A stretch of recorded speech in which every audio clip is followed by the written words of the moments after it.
Hər kəsə salam. Ümid edirəm ki, çox yaxşısınız. Mən Aysa. Mənim YouTube platformasının növbəti videomdur. Bundan əvvəlki videoda magiya sehr tarixi barədə bir növ başlanğıc videosu çəkmişdim. Artıq sehr tarixi barədə geniş olaraq danışmağa başlaya bilərəm. Bir çox mövzuda olduğu kimi, eyni zamanda magiya da şərqdə daha geniş şəkildə inkişaf edir və tarixin digər sahələrində olduğu kimi onun da tarixi çox qədimdir. Yəni magiyadan gedir söhbət. Və təbii ki də Mesopotamiyadan başlamaq lazımdır. Əslində Mesopotamiya barədə universitet üçün araşdırdım. Bizdə şərq tarixi var. O fən üçün araşdırırdım.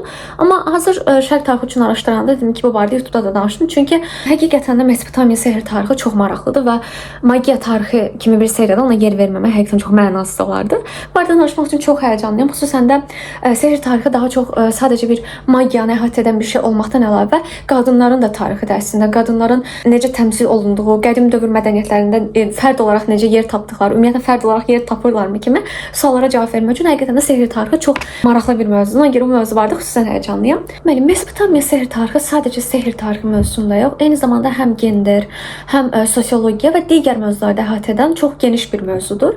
Mesopotamiyanın sehr tarixi 2500 ilə əhatə edir. Ta 2500 il bundan əvvəl də magiya dediyimiz şey Mesopotamiyada var idi. Hansı ki, magiyanın nə olduğu barədə mən bundan əvvəlki giriş videosunda danışmışdım.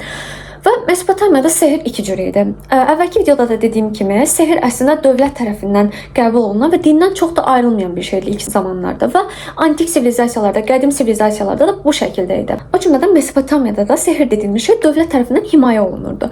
Amma bu ağ sehr adlanırdı, yəni ağ magiya. Ağ magiya dediyimiz şey aid idi cin çıxarma ritualları, hər hansısa bir döyüşə getməzdən əvvəl hökmdarın belə deyək ki, kutsanması deyək, arınma ritualları və s. keçirilməsi, lənət pozma kimi sehirlər qanuni hesab olunurdu və bunlara ağ sehr deyirdilər. Amma ağ sehirdən əlavə qara sehr, qara magiya dediyimiz bir şey də var idi ki, qara magiya cadugərlər tərəfindən aparılırdı. Bəs bu cadugərlər nədir? Qədim qaynaqlara baxdığımız zaman bu qaynaqlarda cadugərlər hər iki cinsdən olan şəxslər kimi təqdim olunur. Və cadugər dediyimiz adamlar ağ sehirlə məşğul olan adamlar deyillər. Ağ sehirlə məşğul olan adamlara aşipular deyirlər. Aşipular təbii ki də kişi cinsindən olurdu. Onların elit təbəqəsi müştəriləri olurdu və onlar xüsusən elit təbəqəyə belə deyək ki, xidmət edirdilər. Amma qara magiya ilə məşğul olan insanlar dediyimiz zaman burada söhbət sırf qadınlardan gedirdi. Qaynaqlara baxdığımız zaman qadınlar qara magiya ilə məşğul, bu səbəbdən öldürülmüş və s. kimi təqdim edilir və bir çox tarixi hadisələr, o cümlədən məşhur insanların anidən nüfuzdan düşməsi kimi məsələlərdə qaynaqlarda onların etdiyi proseslər, onların səbəb olduğu məsələlər kimi qeyd olunur.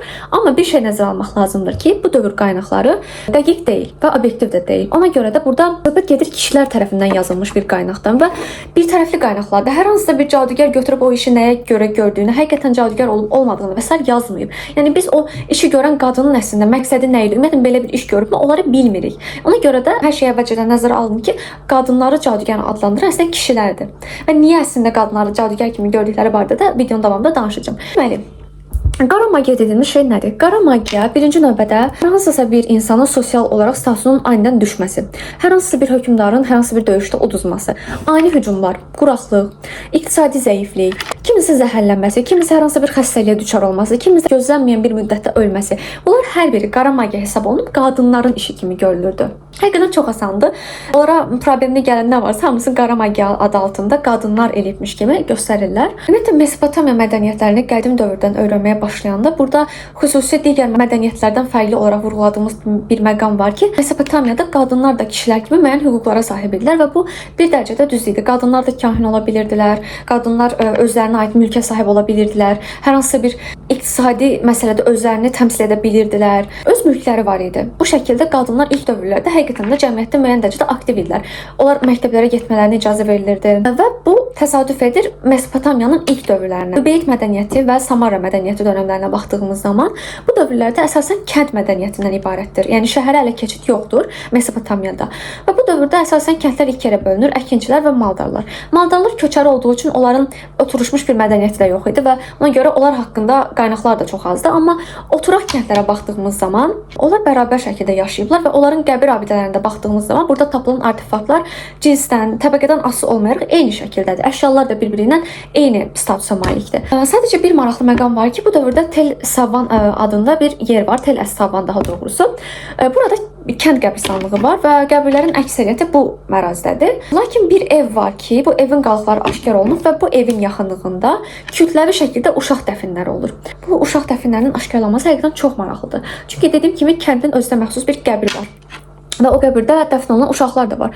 Amma uşaqların böyük bir əksəriyyəti o kənddə dəfn olundu. Bu da nə ilə əlaqəli bir şeydir? Təbii ki, bu barədə bir hökm yürüdə bilməzsən, amma arxeoloqların, etnoqrafların fikrincə bu dövrdə bu evdə yaşayan ailə hər kim idisə, o ailənin bir növ şamanik ideyaların daşıyıcısı olduğu ya da ki, ümumiyyətlə onlara kənd əhalisi tərəfindən hər hansısa bir şəkildə ibadət olunduğu ya da hörmət göstərildiyi düşünülür bir fərziyyə olaraq. Çünki o evin yaxınlığında bu qədər kütləvi şəkildə uşaq qəbirlərinin olması təsadüfi bir şey deyil. Çünki həmin dövr mədəniyyətlərinə baxdığımız zaman evlərin aşağısında, döşəmə hissəsində uşaqlar dəfn olunur. Qabların içində, yaxud da ki, qutucuqlarda dəfn olunur ya da ki, qəbirstanlıqda. Amma artıq bu evə yaxın yerdə uşaqların kütləvi şəkildə dəfn olunması burada o evə dair müəyyən inancların olduğunu göstərən bir məsələdir. Kənd mədəniyyətini artıq yerdə qoyduğumuz zaman, şəhər mədəniyyətinə keçdiyimiz zaman şəhər mədəniyyəti daha geniş bir mədəniyyətdir. Birincisi ərazi çoxdur şəhərdə. İkinci olaraq da şəhər elə bir yerdir ki, orada hamı bir dərəcədə öz sosial statusunu düşünür. Deyək ki, bir ailədir və o ailədə hər hansısa bir qadının nüfuzu bir şərdən belə deyək ki, pis vəziyyətə düşdü. Ailənin üzvləri bir yerə qədər öz qızlarını müdafiə edə bilərlər. Amma bir yerdən sonra artıq o qızın günahlandırılması və o qızı müdafiə edən adamların da gözdən düşməsi təhlükəsinə əlaqəli olaraq ailənin üzvləri öz ailələrindəki qızları müdafiə etməyi buraxırlar, öz statuslarını düşünmək üçün. Bu dövrdə ona görə də qadınların şəhər mədəniyyəti daxilində ailələri tərəfindən müdafiə olunması məsələsi daha da az idi. Bu da qadınların daha şərə böhtana açıq şəkildə düşməsinə gətirib çıxarırdı və ona görə də onların üzərinə hər hansısa bir cadugər damğası vurmaq daha asan idi. Çünki kənd mədəniyyətində hamı bir-birini tanıyır, bir-birlərini müdafiə edirlər, amma şəhər mədəniyyətində bu yoxdur. Hamı öz nüfuzunu düşünür. Ona görə də bir yerdən sonra artıq qadınların üzərinə daha çox şərlər yağmağa başlayır. Bu dövrdə artıq arşipuların, yəni bayaq dediyim ağ magiya adamlarının nüfuzu daha çox artırdı və onlar əslində bir növ elit təbəqənin üzərinə çevrilmişlər. Necə ki, biz rahiblər barədə, əyanlar barədə onlar bu yuxarı təbəqədə deyirik, eyni şəkildə arşipular da müəyyən bir statusa malik idilər. Və arşipuların öz vəzifələrindən kənarda olan məsələləri kiminsə həll etməsi kişi olaraq onlara qəribə gəlirdi. Məsələn, qadınların uşaq doğumunda iştirak etmələri. Bu kişilərin başa düşə bilmədiyi bir şey idi. Doğum necə həyata keçirilir? Qadınlar bunu necə idarə edə bilir? Kişilər bunu başa düşə bilmirlər və bunlar kənarda qalırdılar. Və kənarda qaldıqları şey də onlara sirli gəlirdi. Bunu başa düşməyə çalışırlar və bu şəkildə qadınları öz gözlərində cadugərlərə çevirirdilər. Yaxud da ki, qadınların menstruasiya dövründən keçməsi onlara qəribə gəlirdi. Bu artıq onlar üçün qaranlıq bir şeylər kimi gəlirdi. Hətta qadınların menstruasiya dövrlərində onları xüsusi otağa götürürdülər və o menstruasiya dövrü bitənə qədər o otaqda saxlayırdılar. Çünki həmin dövrdə qadınların şeytanlarla əlaqəyə keçdiyini düşünürdülər. Halbuki bu sadəcə təbii bioloji prosesin bir parçasıdır. Bütün bunların nəticəsi olaraq qadınlar daha çox təzyiq görməyə başlayırdılar. Artıq bir dövrdən sonra, xüsusən Orta Asuriya mədəniyyəti dövründə qadınların əvvəlcədən sahib ola bildikləri vəzifələr məhdudlaşmağa başladı.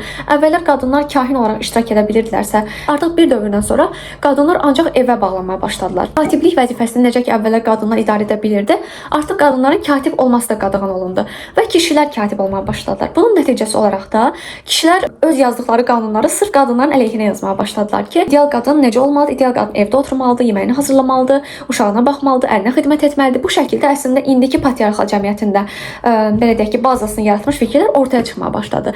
Və Şumer mədəniyyətində əvvəllər bəhs etdiyimiz qadının nüfuzu məsələsi aşağı planda qaldı. Yenə də cəmiyyətdə aktiv iştirak edən qadınlar var idi. Belə ki, bu qadınlar əvvəlki kimi aktiv olaraq cəmiyyətdə iştirak etmək üçün özlərindən, öz həyatlarından bir şeylər qurban verməlidirlər. Onlar ancaq daimi bakirəlik sözü verdikdən sonra məbədə belə deyək ki, qurban verə bilirdilər özlərini. Onlar məbədin maliyyə işlərinə məşğul olurdular və bunun əvəzində heç vaxt evlənmirdilər. Maraqlısı budur ki, qədim Mesopotamiya qaynaqlarına baxdığımız zaman bu qadınların da onlara Naditu deyirlər. Naditu adlanan bu qadınlar da cadugər davası ilə cəmiyyət tərəfindən qəbul olunmuyor. Əslində onlar sadəcə olaraq müstəqil şəkildə öz ayaqlarının üzərində dura bilən qadınlar idi. Amma Mesopotamiya cəmiyyətinə baxdığımız zaman Nadituların öz ayaqları üzərində dura bilmələri onların ailələri üçün də sərf edirdi. Çünki bir qadını evləndirmək cehiz vermək demək idi və qadın əgər evlənməməyi seçibsə və özünə aid bir həyat qurmağı seçibsə, bu əslində onun ailəsi üçün bir qədər müsbət idi. Çünki qadının istifadə etmədiyi cehiz ondan əvvəlki ya da ki, ondan sonraki uşağa qalırdı. Qız yoxdursa əgər oğlana qalırdı. Bu şəkildə artıq hərbi məğlubiyyətlər, aşipuların idarə edə bilmədiyi məsələlər, qadınların məşğul olduğu və kişilərin başa düşə bilmədiyi məsələlər hər biri sırayla hamısı cadugərlik kimi damğalanmağa başlandı. Yəni şəfaatçılıq dediyimiz şeylər, herbalizm, qadınlar bu cür şeylərdən daha çox məşğul olurdular.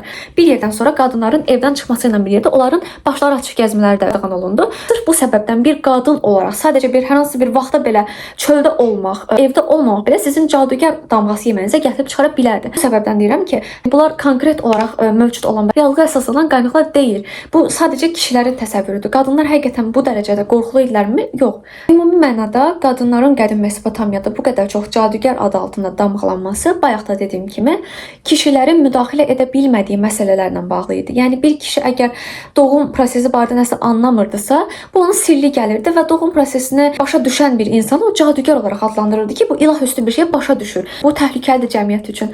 Bu şəkildə dövlətin siyasi həyatında baş verən hər şeyi qadınların üzərinə yükləmək onlar üçün daha asan idi. Və eyni zamanda dediyim kimi aşilər və aşipular elit təbəqənin nümayəndəsi idilər və ağ sehr daşıyıcısı idilər. Hər hansısa bir qadının sehrinə məşğul olması onların da nüfuzuna xələl gətirirdi əslində. Ona görə aşipular da xüsusən cadugərlərin rəqibləri hesab olunurdular. Biz orta əsrlərdə qadınların vəhşi şəkildə cəzalandırıldığından danışırıq, onların yandırılması, mıxa keçirilməsi və s. Bəs qədim dövrdə qadınlar necə cəzalandırılırdılar? Qədim dövr Babil mədəniyyətinə, Mesopotamiya mədəniyyətinə baxdığımız zaman burada yada düşən ilkin qanunlar təbii ki də Hammurapi'nin qanunlarıdır və Hammurapi'nin qanunları bu məsələlərdə özündə əks etdirirdi. Xüsusi bir çay metodu adlanan bir metoda bəhs edəcəm sizə. Deməli, çay metodu həll ola bilməyən, hüquqi şəkildə həlli tapılmayan, iqtisadi olaraq bərqərar oluna bilməyən məsələlərin artıq son çarə olaraq həll edilməsi üsulu idi. Bu necə bir üsul idi? Bundan danışım. Əgər hər hansısa bir şəxs bir qadını ittiham edirdisə cadugərlikdə, o qadın və o qadının ailəsi, o cümlədən ittiham edən şəxs bir gün əvvəlindən gəlib bir çayın hövzəsində aranırdılar. Gecə ilə buna təmizləmə ritualları deyirdilər, özlərini təmizləyirdilər. Burada söhbət gedir ruhi təmizləmədən, meditasiya edirdilər, pak olaraq hazırlaşırdılar. Və səhər gün onlar çay tanrısına özlərini təslim edirdilər. Çay tanrısı o adamın günahsız olub olmadığına qərar verəcəkdi. Necə? Çox ibtidai bir üsuldur, amma ittihama məruz qalan insan özünü çaya atmalı idi. Əgər bir gecə boyunca o çayda sağ qalırdısa, demək ki, ittiham edən şəxs əslində günahkardır və o adamı şər atıb. Və ittiham edən şəxs öldürülür, ittihamçı olan şəxs isə ona günah atan şəxsin əmlakını öz üzərinə götürürdü. Yox, əgər əksi olarsa, o qadın o gecə o çayda boğularsa, onda bilinirdi ki, tamam, çay tanrısı da onun günahkar olduğuna qərar verdi. Onun əmlakı da onu günahlandıran şəxsə keçirdi. Burada artıq heç nəzərə alınmırdı. O qadın üzməyi bilirmi? O qadın gecə harda durdu? Bəlkə sahildə qaldı, bəlkə ümumiyyətlə bəxti gətirdi, boğulmadı. Bu şeylərin heç birinə nəzər yetirilmirdi. Və ibtidai cəmiyyətin təsəvvürü olaraq hər şey çay tanrısına buraxılırdı. Bu cəza üsulunun konkret olaraq tətbiq edildiyi bir rəvayət barədə siz məlumat sahibi etmək istəyirəm ki, bu rəvayəti biz Mesopotamiya qaynaqlarında, o cümlədən də rəvayət şəklində xalqın dilində eşidirik. Babil hökmdarı Hammurapi ilə eyni dövrdə Mari şəhəri var idi ki, Mari şəhərinin hökmdarının yaşadığı dövrdə Dadia adında bir şəxs var idi. Dadianın oğluna Marat İştar adlı bir qadın tərəfindən odun verilmişdi. Yəni ki, adi odun. Bu kəndli bir qadın idi və elit təbəqədən bir insana odun satırdı. Və Dadianın oğlu bu odunun yaratdığı odda bişirilmiş yemək yedikdən sonra zəhərlənmişdi. Dadia da bunun üçün lazımi yerlərə müraciət etmişdi ki, bu qadın onun oğluna zəhərli odun verib və Marat İştarın cəzalandırılmasını tələb etmişdi. Çay üsulu burada tətbiq edilmişdi. Lakin Marat İştar əvəzinə onu çox sevən anası Meptun onun əvəzinə çaya girməyi qəbul etmişdi. Bu dövr adətlərində belə bir üsul var idi ki, ailənin hər hansısa bir üzvü ittiham edilmiş şəxsi əvəz edə bilərdi. Və Meptun özünü çaya atır və çayda boğulur. Bu şəkildə Marat İştarın həqiqətən də günahkar olduğuna çay tanrısı tərəfindən qərar verilir. Bu eyni zamanda bir ananın fədakarlıq hekayəsi olaraq da qədim Mesopotamiya əfsanələri arasında, rəvayətləri arasında daha doğrusu özünü tapan bir məsələdir. Yeri gəlmişkən daha sonradan tarixçilər bu məsələni elit təbəqə ilə kəndli təbəqəsinin kəsişməsi kimi də dəyərləndiriblər. Çünki əgər burada ittiham edən şəxsi ailənin hər hansı bir üzvü ilə dəyişmək mümkündürsə, gücü çatan bir ailə bu şəxsi qolla dəyişə bilərdi. Bunu edənlər var idi. Məsələn, mənim qızım əgər ittiham olunubsa, mən qızımı çaya göndərmək əvəzinə hər hansı bir qulu çaya göndərirdim.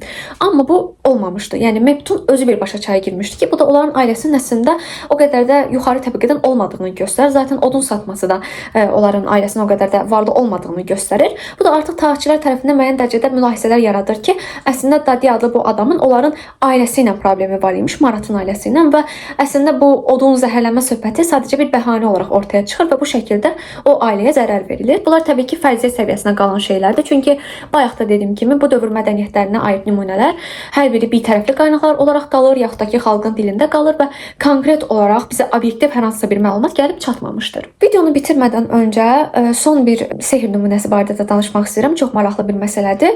Bayaq dedim ki, cadugər qadınlar Mesopotamiyada baş vermiş ölümlərdə də günahkar hesab edilirdilər. Bəs bu necə olur? O dövrdə vudu bebek dediyimiz bir şey var. Amma məncə bilir hamı. Çox adam bilir. Vudu bebek bir insanın maketinin düzəldilməsi, o maketə iynə keçirilməsi ya da ki o maketin üzərində qara sehrin aparılması. Həmin dövrdə bununla oxşar şəkildə işləyən bir məsələ var. Deyək ki, mən cadugərəm. Mən kiməsə zərər vermək istəyirəm. Mən o adamın maketini hazırlayıram və bu maketi götürüb bir dənə qəbrin kənarında bastırıram. Hər hansı bir qəbir ola bilər və bastırdığım qəbirdəki adamın ruhu bastırdığım maketin simvolizə etdiyi adamla qeyri-müqəddəs bir evlilik əlaqəsinə girir.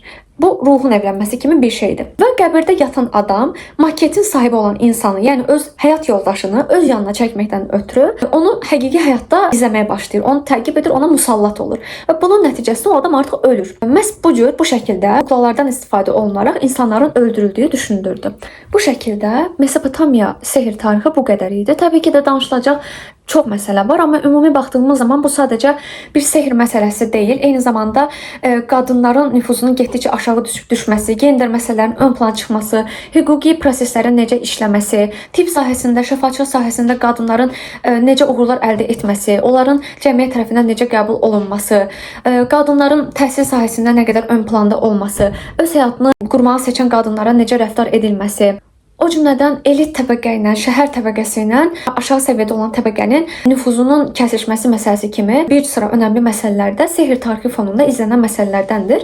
Sırf bu səbəbdən əslində biz sehr tarixi barədə bunu deyirik ki, bu dövr sadəcə özündə sehri ehtiva etmir. O cümlədən o dövrün sosial xüsusiyyətləri, o dövr insanların əlaqələri, dini məsələlər, onların inancları, onların hüquqi məsələləri və s. də öz əksini tapır. Buna görə də sehr tarixini çox geniş şəkildə öyrənmək lazımdır. Bugün danışacaqlarım bu qədər idi. Mesopotamiya barədə əslində çox danışmaq olar, amma əsas məsələləri, qadının necə cadugər statusuna endirilməsi barədə istədim ki, danışam. Bu əslində bütün mədəniyyətlərdə görülən bir şeydir. Bir qadının sadəcə ağıllı olduğu üçün onun cadugər olaraq yandırılması orta dövrdə də, hətta yeni dövrdə də rast gəlinən bir şeydir. Bu video bu qədər idi. İzlədiyiniz üçün çox təşəkkür edirəm. Növbəti videoda görüşərik.